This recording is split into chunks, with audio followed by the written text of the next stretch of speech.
ربیع الاول شریف کے پورے مہینے میں 30 ربیع الاول شریف تک آپ نے یہ مختصر وظیفہ ضرور پڑھنا ہے۔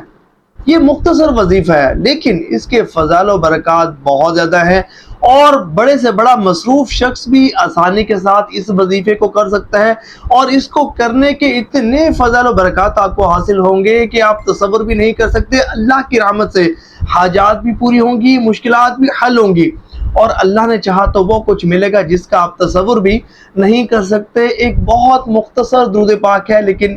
درود پاک بہت خاص ہے اور بہت زیادہ پڑھا جانے والا یہ درود پاک ہے، صلی اللہ علیہ وآلہ وسلم۔ اگر آپ کو اور درود پاک کوئی پڑھنا نہیں آتا یا درود پاک کے ڈیفرنٹ سیغے پڑھنا نہیں آتے، یہ تو وہ درود پاک ہے نا ہر عاشق رسول کو آتا ہے، اور بڑا بہترین درود پاک ہے، آسان درود پاک ہے۔ اس کے بینیفٹس، اس کے فضائل و برکات بہت زیادہ ہے، اور اس میں درود بھی ہے، اس میں سلام بھی ہے،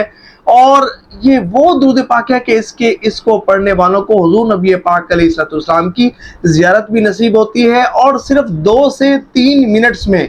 ایک تسبیح آسانی کے ساتھ اس کی پڑھی جا سکتی ہے، اور اسی طرح 20 سے 30 منٹس میں 1000 مرتبہ یہ درود پاک پڑھا جا سکتا ہے۔ اور پتہ نا آپ کو، جو 1000 مرتبہ درود پاک روزانہ پڑھتا ہے، حدیث طیبہ کا خلاصہ ہے کہ اسے اس وقت تک موت نہیں آئے گی جب تک وہ جنت میں اپنا ٹھکانہ نہیں دیکھ لے گا۔ تو آپ نے کرنا یہ ہے کہ آج سے 30 ربیع الاول شریف تک، بلکہ ہمیشہ جب تک اللہ تعالیٰ آپ کو زندگی عطا فرمائے، کم از کم 1000 مرتبہ روزانہ درود پاک ضرور پڑھنا ہے، صلی اللہ علیہ وآلہ وسلم۔